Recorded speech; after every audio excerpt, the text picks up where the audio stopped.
Muy buenos días a todos. Asistimos, como ya saben, hoy a la presentación del libro 5 grados en la Salle del trujillano Pedro Mellado. Es sobradamente conocido, un hombre que nos ha ido descubriendo multitud de facetas, desde articulista, pregonero y, por supuesto, la de escritor, una afición que nace en él, últimamente sobre todo de forma irrefrenable. No hace mucho convirtió en libro las vivencias y pensamientos de nuestro querido don Ramón, algunas de ellas compartidas con él en primera persona. Y hoy estamos presentando en sociedad un nuevo libro de Pedro Mellado. Podríamos decir que este 5 grados de la Salle es el subtítulo, los 5 años además que él estudió en el colegio. Es un libro autobiográfico, ya que el autor narra su propia experiencia en el colegio de la Salle, de los hermanos, como es conocido con cariño por todos en Trujillo. Desde las primeras páginas y a través de esa imponente puerta de entrada que tanto le impresionó a Pedro la primera vez que la cruzó, nos invita a hacer un exhaustivo recorrido por todo el colegio, pero no solo por sus pasillos, aulas y patios, que también, sino un recorrido a través del tiempo, lo que era y lo que fue ese colegio. Así, los que no lo conocimos, nos hacemos una clara idea de lo que significó para aquellos niños de entonces. Aprendieron a formarse de una forma integral, estudiaron, compitieron, cantaron. Y claro está, hoy siguen resonando los ecos de aquel colegio, hasta el punto de que uno de sus alumnos ha querido recordar a través de este libro esa etapa de la vida. Los que lo compartieron agradecerán revivir esos momentos, y los que no, porque entenderán ese echar de menos del colegio de los hermanos. De cualquier manera, agradecimiento máximo a Pedro Mellado por haber tenido la feliz idea de escribir 5 grados en la Salle. Pero, por supuesto, voces más autorizadas que la mía van a hablarles de ese libro, el propio autor incluido. Y vamos a dar rápidamente el turno de intervenciones. Yo les voy a pedir que sean lo más breve que puedan. Recordamos que este acto está enmarcado dentro de la celebración de la Feria del Queso. Y bueno, pues hay también muchas cosas programadas para el día de hoy. El alcalde mismo tendrá que irse no tardando mucho, porque bueno, va a haber una experiencia primera en la Plaza de Trujillo, un show cooking que bueno, pues luego después podrán pasarse por allí todos. Pero ahora vamos a seguir con nuestro libro. Interviene en primer lugar Hernando de Orellana Pizarro, presidente del patronato de la Fundación. Para nosotros bueno, esto es toda una oportunidad importante el que Pedro en un momento dado nos llamase, nos dijese y nos propusiese presentar su libro aquí. Y la presentación de su libro para nosotros es un valor, y es un valor importante dentro de lo que la Fundación busca, la Fundación hace y por eso cuál es la vocación de la Fundación, y por lo menos una de las principales vocaciones de la Fundación, que es la historia. La historia de Trujillo es para nosotros un tema prioritario, es un tema que nos atrae, que nos apasiona y sobre el que estamos dedicando un gran esfuerzo, y esfuerzo que en muchas ocasiones porque no consiste en otra cosa sino que aprovechar el esfuerzo de los demás, el trabajo y el interés de los demás para investigar, para trabajar, para escribir, para elaborar, para crear una recopilación o salvar una memoria y dejar esa memoria plasmada en papel o en cualquier otro soporte. Ahora que estamos estamos dentro del mundo de nuevas tecnologías, pero el caso es que al final todo eso quede en algún sitio custodiado y que pueda ser recuperado y que pueda ser puesto al servicio de la sociedad. Esa historia de Trujillo, que a nosotros tanto nos apasiona y tanto nos interesa, tiene muchos capítulos, tiene muchos personajes y tiene muchos matices. Nosotros todos somos, es accesible y es inmediato para todos nosotros los grandes titulares de la historia, los grandes personajes de la historia, que son imprescindibles, que tenemos que conocerlos y sobre los que tenemos que trabajar. Pero esa historia de los grandes personajes o de grandes titulares queda incompleta si no conocemos o si nos perdemos los subtítulos o la letra pequeña. Y esos subtítulos y esa letra pequeña es la que escriben pues los cronistas, lo que son los cronistas de la ciudad, lo que son los vecinos, que nos describen cómo era la vida en las casas, cómo era la vida en la familia y cómo era la vida en los colegios en este caso. Creo, y estoy plenamente convencido, creo que recuperar esa historia, recuperar la historia de un colegio, recuperar pues los 5 años que Pedro recoge aquí, o los 5 grados que Pedro recoge sobre la vida de ese colegio, es muy importante. Es importante porque nos permite conocernos a nosotros mismos. Nosotros conocemos a nosotros mismos en parte, quizás por los grandes personajes, pero mucho más por los pequeños personajes, por las pequeñas anécdotas, por las vivencias de cada día. Y esas vivencias de cada día, que son las más difíciles de dejar recogidas, de dejar plasmadas, pues sería una labor, sería un trabajo que se perdería, o sería un contenido que se perdería, sería una labor perdida si no existiesen personajes, cronistas como Pedro, que se preocupan, que la recogen, que la plasman y que la ponen al servicio de todos nosotros como vecinos y de toda la sociedad. Así que Pedro, muchas gracias por 2 cosas, por tu libro y por habernos elegido a nosotros, habernos propuesto a nosotros que cogiésemos el acto. Muchas gracias.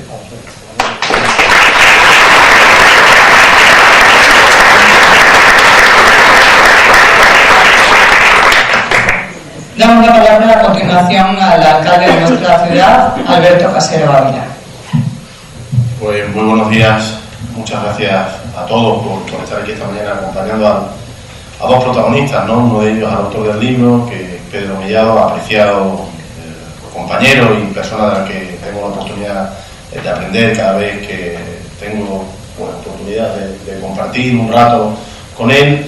Y para conocer el segundo protagonista de este día, pues evidentemente ese libro, 5 grados en la Salle, que son las experiencias, las vivencias y los sentimientos de Pedro. Decía Hernando Orellana Pizarro en su intervención que evidentemente la historia de Trujillo es muy importante para una fundación como esta. El propio nombre de la misma está escrito, ¿no?, impreso en la historia de nuestra ciudad de manera intensa. Por lo tanto, no hay mejor lugar que este para seguir contando otras historias.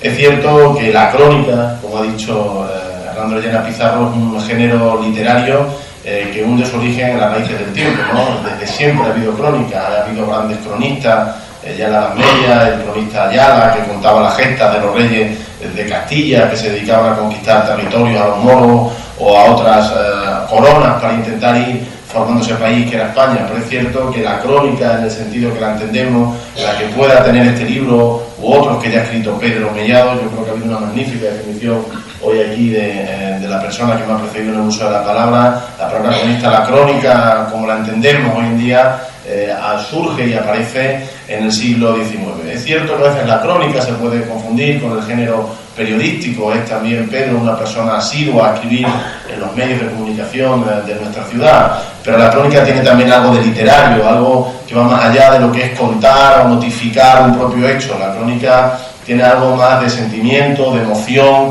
de intentar trasladar parte de lo que uno ha vivido, pero con un tamiz como digo, emocional, a ese libro que se pretende escribir. Son los grandes cronistas del siglo XIX, como pueden ser el mesonero romano, Cecilia Bol de Faber o tantos otros, que ponen de manifiesto la necesidad de este país de contar esa intrahistoria, no solo la historia de los grandes personajes, de la que era fácil escribir, sino la intrahistoria, esa parte de hechos que escribieron personas desconocidas, pero que son insustituibles para poder contar la historia global. El gran cronista del siglo XIX, Pérez Galdós, yo creo, con sus episodios nacionales que relatan de una manera y desde una óptica absolutamente diferente a como había sido hasta entonces, grandes hechos de la historia nacional, pero contada desde los personajes más humildes que también, como digo, han contribuido a contar esa historia. En el siglo XX se produce un cambio radical en ese sentido y evidentemente empiezan a contarse las crónicas en primera persona. Los personajes empiezan, porque yo creo que Pedro, en un gesto también que le caracteriza, que es el de la humildad, aunque desde su óptica cuenta la historia, no se convierte en el único protagonista del libro, sino que intenta trasladar desde su visión, la de un niño que entra con cierta edad para pasar 5 años en un centro educativo de nuestra ciudad, intenta trasladar una visión global de la manera de entender, de vivir, de cómo se hacían las cosas en aquella época, cómo se interrelacionaba la gente y cómo se escribió esa pequeña historia de nuestra ciudad, que en definitiva es la que ha pervivido y la que nos ha llevado a ser lo que somos y la que nos cuenta de dónde venimos. Ese salto sustancial es el que yo creo que Pedro es un maestro. Yo no he tenido la oportunidad aún de leer este libro, pero sí leí el anterior, en el que también volví a ser un cronista de una determinada manera de entender, de una manera determinada de vivir y de un tiempo en el que si no se escribieran estas cuestiones, posiblemente la memoria se borrara y posiblemente generaciones futuras no las conocieran. Por eso, un libro como este, que además tiene un carácter, como digo, no solo de recuerdos personales, sino de recuerdo colectivo, de un centro educativo por el que han pasado muchas generaciones de trujillanos y que evidentemente es quizá una de las labores más importantes. Todo lo que seamos y lo que somos como pueblo, como ciudad, como sociedad, viene marcado por esa formación que hemos ido recibiendo, y hay muchas generaciones que evidentemente han ido escribiendo, no solo en la parte que cuenta Pedro, sino en muchas historias posteriores que no están escritas o no se escribirán, han ido haciendo y escribiendo eso porque aprendieron algo en ese centro. Por lo tanto, entiendo que este libro no solo es un reconocimiento, como digo, y una intención de que se recuerde y perviva lo que allí sucedió, sino que también es un homenaje a todo lo que ese centro y esa educación aportó. Porque vuelvo a reiterar que lo que pueda ser esta ciudad es en gran parte gracias a lo que las comunidades educativas que en Trujillo ha habido, pues han ido dejándonos y han ido transmitiéndonos de generación en generación para conformar una ciudad con una personalidad definida, con una personalidad propia, que evidentemente viene marcada por esa trayectoria educativa en centros como el que Pedro Mellado en su libro hace referencia. Enhorabuena, Pedro, y muchísimas gracias, porque no es fácil dedicar tanto tiempo personal de uno a recordar y a intentar plasmar en un papel que parece una tarea sencilla todo aquello, como un hilo conductor, todo aquello de lo que uno ha sido testigo y que pretende que los demás recuerden y sigan conociendo. No ceses en esa tarea, porque hoy son tus recuerdos de infancia y de adolescencia en el centro de los hermanos de La Salle, pero antes fue tu recuerdo de niño, ¿no?, con tu familia dedicada a las labores agrícolas y ganaderas, que tuvo que marcharse de Trujillo también, pero siempre con el recuerdo permanente de nuestra ciudad, a la que has vuelto y a la que evidentemente siempre has dedicado la mayor de tus atenciones. Creo que Pedro tiene en el fondo un alma de periodista importante, pero que ese alma de periodista le ha superado con un alma literaria, como casi todos aquellos que se dedican a la escritura, con una excepcional manera de transmitir aquellos acontecimientos que, sin ser trascendentales para la historia de una ciudad, sí que han hecho que los grandes acontecimientos puedan escribirse con el esfuerzo de tantas y tantas generaciones de las que hoy en este libro se hacen recuerdo. Nada más, que el libro sea un tremendo éxito, y vuelvo a reiterarte mi petición de que seas ese cronista necesario que tiene la ciudad, pero no de los grandes acontecimientos, que por eso ya está el cronista histórico de la ciudad, sino de esa otra intrahistoria en la que día a día vivimos la mayoría de ciudadanos y ciudadanas, y en la que sin ninguna duda forma parte de ese tamiz emocional que tú has dado a tu obra. Nada más y muchísimas gracias. Pedro García Pérez es amigo personal también de Pedro Mellado, y en esta ocasión va a servir de introductor para este libro. Queridos amigos, porque nos conocemos casi todos los que estamos aquí, es un tema que a mí me va a resultar ciertamente fácil, porque nos encontramos como en familia y demás. Lo acaban de decir, soy amigo de Pedro Mellado, estoy muy comprometido con él y con su obra también, y entonces me ofrecí personalmente a la presentación del libro. Antes de hablar un poquito del libro, también quiero incidir un poco en la personalidad de Pedro Mellado, ¿no? Es una persona perfectamente conocida por cada uno de los que estamos aquí, pero quizás haya detalles que la gente no conozca en exceso. Pedro es un hombre muy inquieto, es muy bullidor, tiene una gran capacidad de trabajo, yo creo que demasiada capacidad de trabajo. Es un viajero impenitente, y en esto le ayuda mucho su mujer, Angelina, que también es otra viajera impenitente. Pedro es una fuente inagotable de ideas, tanto es así que cuando estamos entre amigos y estamos celebrando no sé qué cosa o tomando cualquier cosa, ya está pensando en la siguiente, y muchas veces le decimos: disfruta de esto y luego empezamos a pensar en los siguiente. Pero es así, ¿no? Tiene una memoria prodigiosa, porque eso sí que yo le admiro, que se acuerda de detalles de hace un montón de años, cosa que a mí a veces me resulta imposible. Ya se ha dicho aquí que es un gran colaborador de Comarca. Yo diría que Comarca sería una cosa absolutamente distinta sin Pedro Mellado. Sí, yo creo que es así. Y últimamente, además, también se ha dicho aquí que se ha descubierto como un gran narrador de vivencias personales. Y la prueba está en los dos libros que he escrito, en El Quintillo, donde hace una referencia minuciosa de su vida en esa finca de la zona de Ciudad Real, y ahora en el libro de los 5 grados en la sal, ¿no? Pero en fin, yo no he venido a hablar aquí de Pedro Mellado, he venido a hablar del libro de Pedro Mellado, como decía el autor aquel, y por lo tanto vamos a ver si le desgranamos un poquito, ¿no? Es un libro que está escrito en 446 páginas, no es un libro para leérselo de un tirón, hay que leérselo un poquito a poco y además disfrutar un poco de cada una de las historias y de las vivencias que cuenta. Y está recogido en 50 capítulos.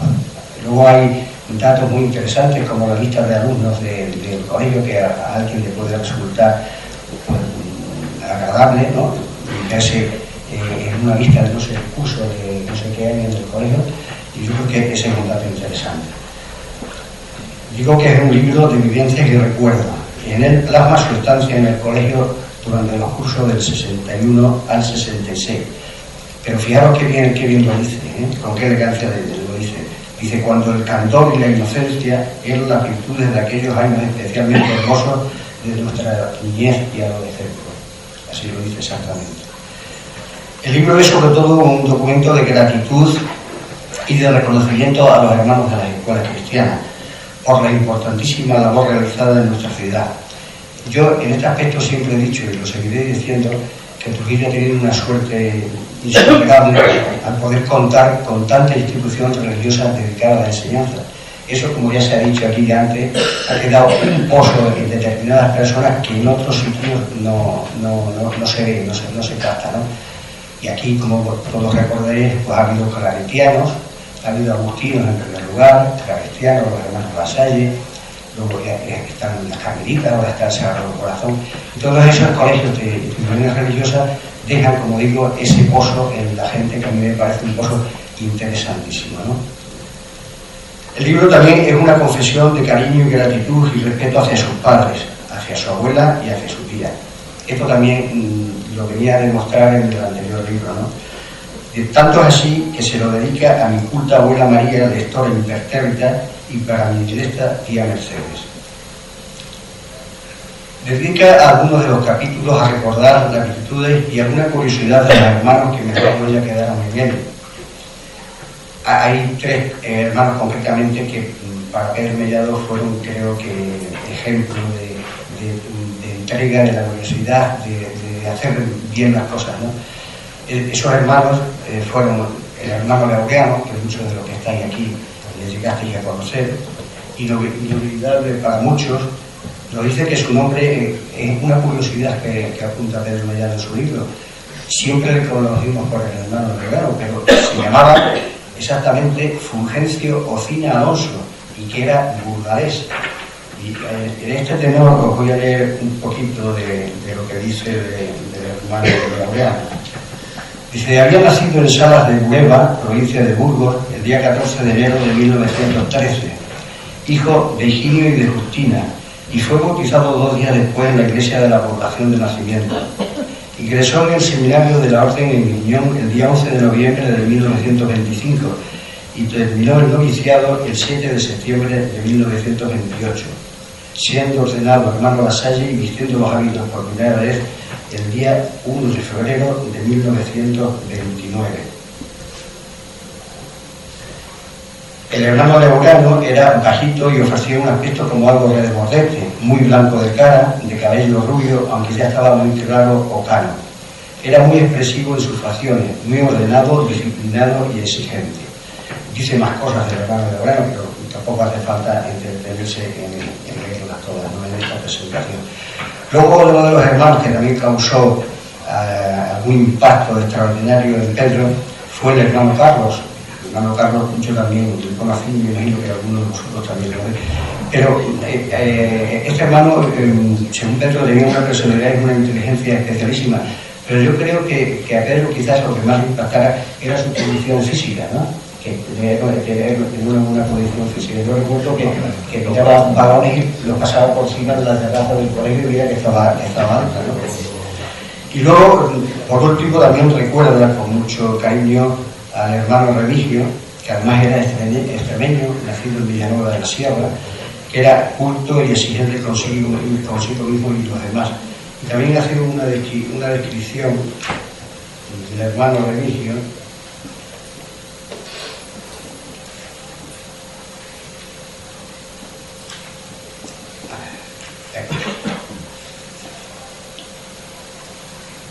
Dice, desde el primer día al frente del colegio demostró sus grandes dotes. Era un hombre alto, delgado, pero atlético a la vez, muy cordial, impactante por su forma de ser y de relacionarse, inteligente y sutil, muy dotado para la cultura, las artes, la música y sobre todo para la organización, consiguiendo unir a adultos y colegiales en una serie extraordinaria de proyectos que redundaron en el beneficio de la sociedad trujillana en general y del colegio en particular. Eso en lo referente al hermano Remigio. Luego Pedro refiere una serie de anécdotas relacionadas con el propio colegio y otras acaecidas fuera del colegio. La verdad es que las mezcla una con otra, ¿no? Pero algunas de ellas son creo que muy sabrosas de leer, ¿no? Entre las relacionadas con el propio colegio, relata la transformación que sufrió el frontón, que se convirtió después en sala de teatro. Por cierto, viniendo esta mañana aquí, alguien me ha comentado que el frontón en principio fue hospital, donde se traían los heridos de guerra, y que don Pedro de Lesma era el cirujano de ese hospital. Yo eso tampoco lo sabía, pero el frontón por esto sirvió para poner camas para los heridos de la guerra, ¿no?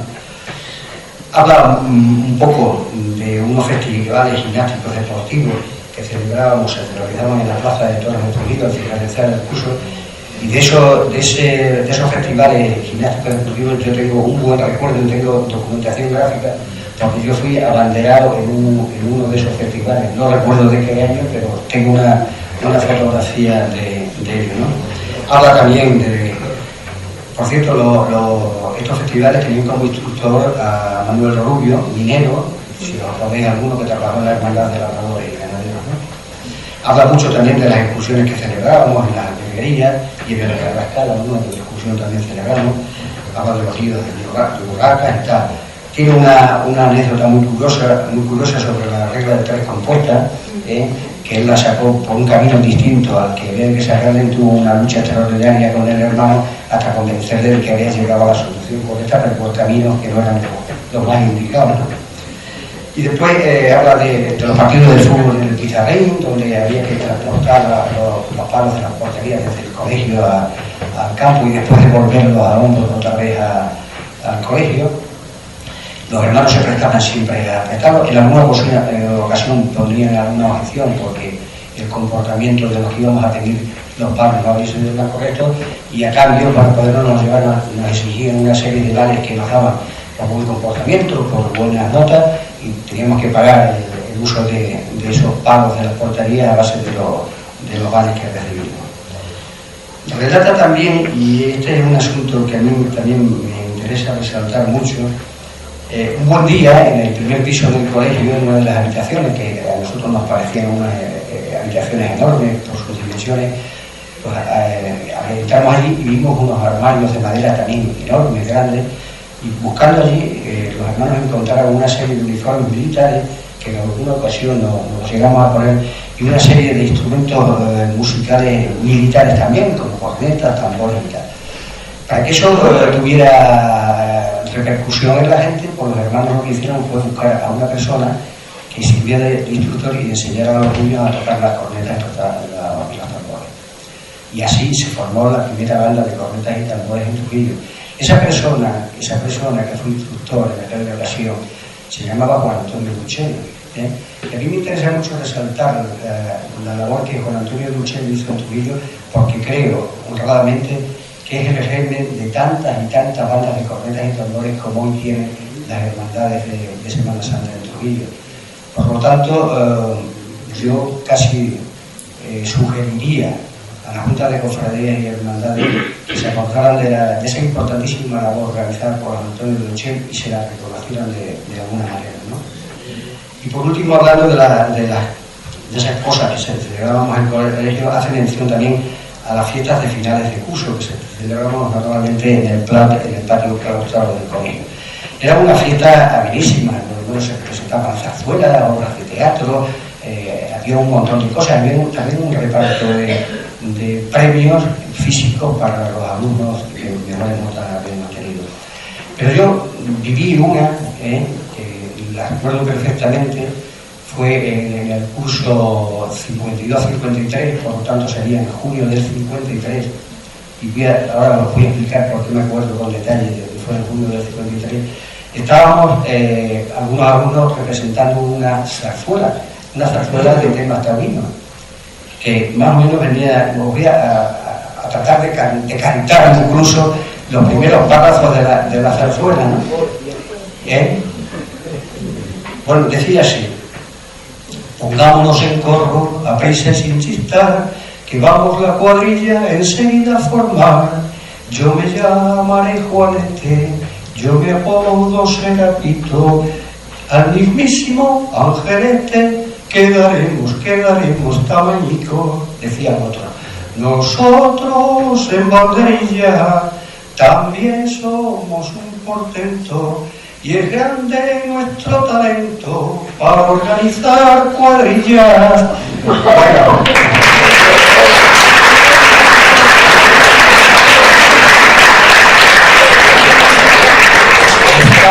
Estando en estas, desde el primer piso del colegio, alguien que estaba oyendo la radio cantó un gol de Zarra a Inglaterra. Por eso recuerdo que fue el curso 52-53, fue el campeonato de Brasil, que fue en el estadio Maracaná exactamente. Y uno de Zarriba, que era un tal José Antonio, que luego yo me lo encontré en Madrid cuando hemos ido a una de las fiestas de las hermandades, fue el que cantó el gol y casi nos destroza la zarzuela de tema taurino. Pero en fin, la zarzuela la terminamos, En fin, luego hay otra serie de hechos que encuentran ya fuera del colegio. Hay uno graciosísimo que titula El Esqueleto, que a mí cuando me lo contó personalmente de palabra aquel día, de verdad que me partía de la risa, ¿no? Aquí ha echado todavía un poco más historia, todavía resulta más gracioso. Bueno, esto ocurrió en Trujillo cuando vivían en la calle García, creo recordar, y por aquel entonces se había puesto en servicio la recogida de basuras mecanizada. Mecanizado lo digo entre comillas, porque era un carro tirado por un animal, por un burro, por lo tanto era así mecanizado. Pero a partir de ese momento se prohibió tirar las basuras en cualquier sitio, como se hacía hasta entonces, ¿no? La tía de Pedro se lo dijo a su madre: no vuelvas a tirar cosas que ya... Pero la abuela, pensando que aquello le iba a costar dinero y que si echaba mucha basura le iba a pagar más y que si echaba menos pagaría menos, pues una mañana, antes del amanecer, se fue a la calle de Santa Clara y jondeó, dice Pedro, una palabra muy trujillana, jondeó la basura en la calle de Santa Clara. Eso se quedó así. Pero resulta que en el montón de porquería que había allí había un esqueleto humano. Empezaron a correrse las voces y, bueno, pues un día que estaba su abuela ahí esperando a que su tía llegara de trabajar para comer, la tía llegó y ya lo voy a explicar lo que ocurrió.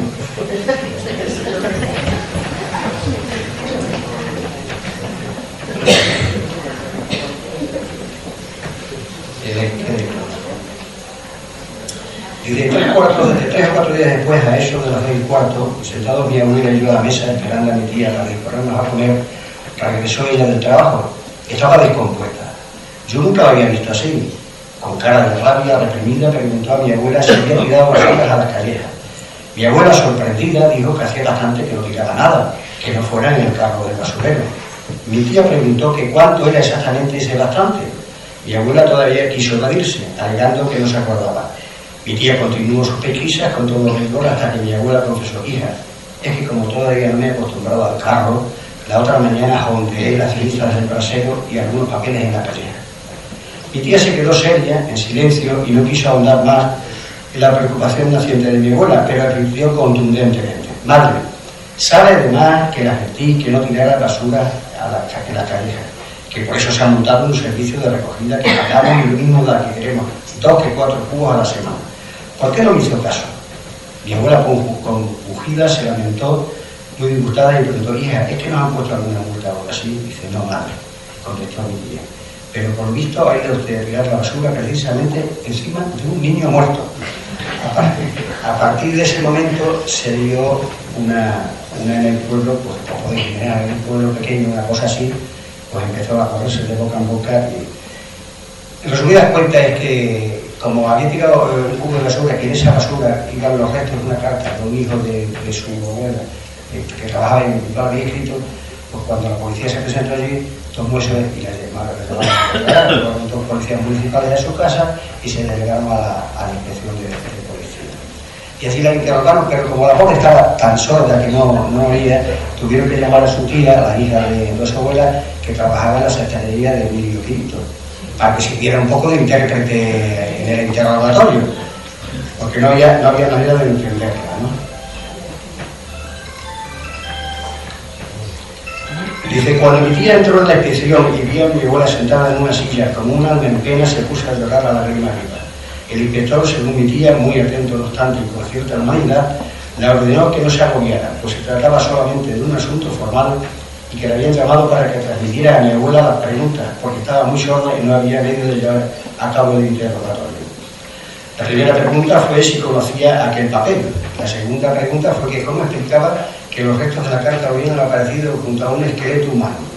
La tercera, que si no conocía a mi abuela, que ya había un carro que recogía la basura y que estaba prohibido arrojarla en la calleja. La cuarta, que se había tirado la calavera procedente de algún resto almacenado que tuviera en su casa. Y la última pregunta fue si no se apercibió que la basura había caído encima de una calavera humana. En resumidas cuentas, que ni era niño muerto, ni era calavera, ni era nada. Era un esqueleto que habían tenido en la academia, no sé si algunos de los que estáis aquí se lo acordaréis, del señor Tierno, que era un policía municipal de Trujillo que por las tardes se dedicaba a dar clases en la academia, y tenía un esqueleto de ese secuela para enseñar anatomía. En resumidas cuentas, la historia quedó de esa manera. Afortunadamente no había esqueleto, ni había calavera, y no había absolutamente nada. Bueno, simplemente eso. Había otra, pero tampoco quiero entender el tema. Sí, me vais a permitir que haga un inciso en este asunto también, y ya que estamos hablando del Colegio de los Hermanos, y el Colegio de los Hermanos tiene adosado a él una iglesia que está en estado ruinoso, yo quería hacer un llamamiento al obispado de Plasencia para ver si de alguna manera se puede hacer una adhesión a las instituciones, en las instituciones locales, provinciales o regionales, para que esa iglesia no se caiga, y además sirva, pienso yo, como auditorio, un auditorio que desde mi punto de vista Trujillo necesita como corrección. Nada más. Pedro García nos ha deleitado, nos ha hecho un breve recorrido por algunas de las anécdotas de las muchas con las que está salpicado este libro. Y finalizamos con la intervención del propio autor, Pedro Mellado Jiménez.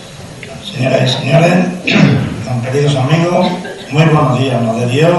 Sean todos ustedes bienvenidos y reciban mi más cordial y afectuoso saludo. Decía el extraordinario periodista y genial comunicador Andrés Averasturi en el discurso inaugural de la recientemente clausurada Feria del Libro de Trujillo, que en España se editan 70 u 80.000 libros anualmente, la mayoría de los cuales permanecen en el mundo del olvido, pues a tamaña exageración se contraponen los insuficientes lectores, muchos de ellos más interesados por los que cuentan la vida y milagros de los famosos o los que explican las 151 maneras de preparar las alcachofas. Y tenía razón, y tiene razón, pero no por esa realidad se van a dejar de editar, pues son muchas las personas con vocación de escritor, aficionados sin más, entre los que me encuentro, a quienes late el anhelo de comunicar, sabiendo de antemano que el espacio de expansión de su libro se verá reducido, como mucho, a su entorno, pero no por ello dejará o dejaremos el proyecto inacabado.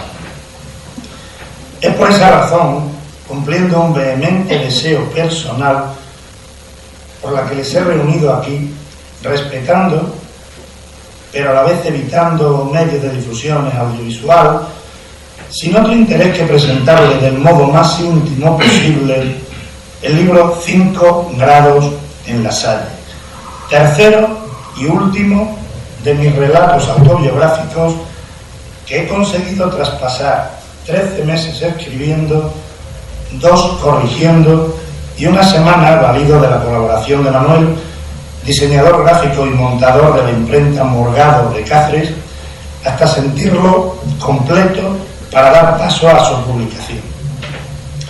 Y resultados al margen le tengo un grandísimo cariño, pues los 5 grados que lo titulan, que fueron los que pasé en el colegio como estudiante, son especialísimos en mi vida, y esa cualidad me ha llevado en volandas, facilitándome la tarea y ayudándome a poner muchísima ilusión en él para que al menos algunos de sus capítulos no dejen indiferentes a nadie, y con eso me doy sobradamente por satisfecho. He de decir que no me ha resultado difícil escribirlo, pues la fuente principal que ha alimentado su prosa y sus versos ha sido mi cerebro, que en un momento dado de mi vida ha propiciado recuerdos con tal abundancia que por momentos pensaba que se asemejaba a un manantial efervescente. Pero no quiero con ello presumir de memoria, pues considero que estos procesos ocurren precisamente cuando se alcanza un determinado estado de decadencia.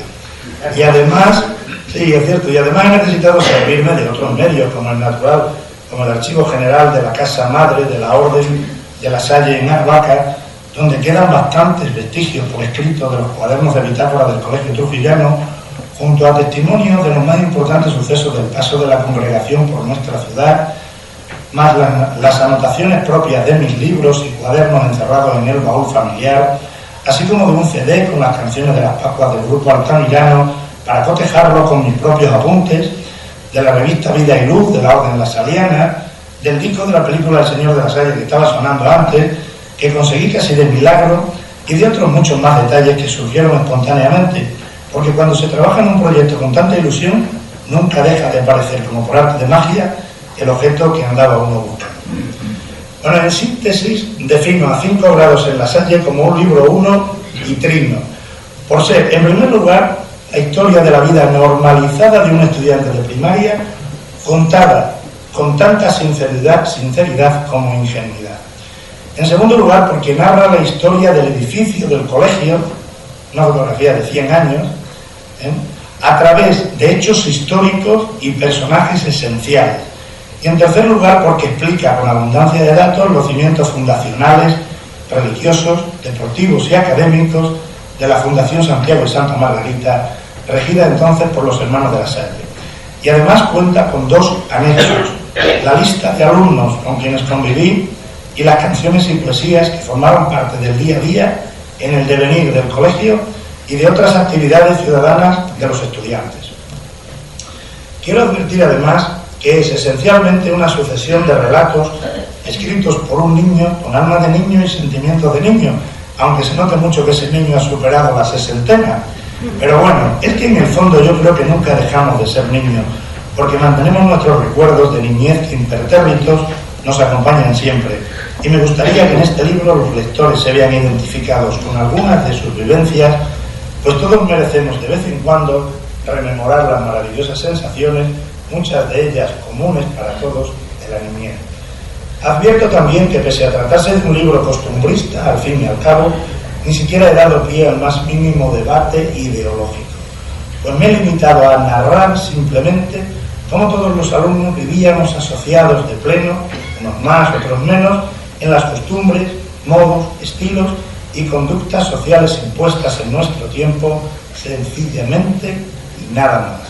Si acaso he destacado con cariño inusitado el incomparable modelo educacional de nuestro colegio, así como mis propios episodios, algunos de gran realismo, por otra parte nada raros en las actividades infantiles de la época, todo ello con el fin de hacer, si es que lo he conseguido, lo suficientemente amena y entretenida su lectura.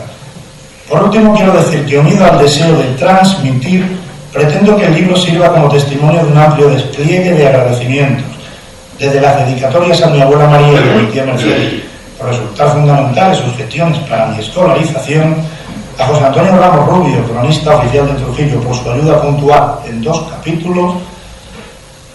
Junto a ellos he destacado a ciertos personajes y a muchos alumnos con quienes conviví, de esa estupenda generación de amigos y compañeros que compartimos esfuerzos y pesares los años 61 a 66, de modo muy especial a doña Margarita Iturralde, nuestra insigne bienhechora, y por supuesto a los inolvidables hermanos de las escuelas cristianas, por tanto bien como aportaron a nuestras vidas con su magisterio y misión vocacional. Y ya no tengo nada más que decir, hemos terminado. Solo añadir que muchísimas gracias a Hernando por su intervención y por permitirnos desinteresadamente usar estas magníficas instalaciones, a Juan Antonio, el director, por las facilidades de que siempre hace gala de manera espontánea, a Consuelo, que cada día es mejor presentadora, ahora serán más cosas también, suponemos, a Alberto, alcalde y senador, por su apoyo y sincera disposición, y a Pedro, mi amigo, por su colaboración y respaldo continuo, y naturalmente a todos ustedes aquí presentes por su atención, cortesía y asistencia a este acto. Y ahora me complazco en contestar alguna pregunta, si es que hubiera, poca que es la hora, y hacerles entrega ordenadamente del ejemplar prometido. Muchísimas gracias.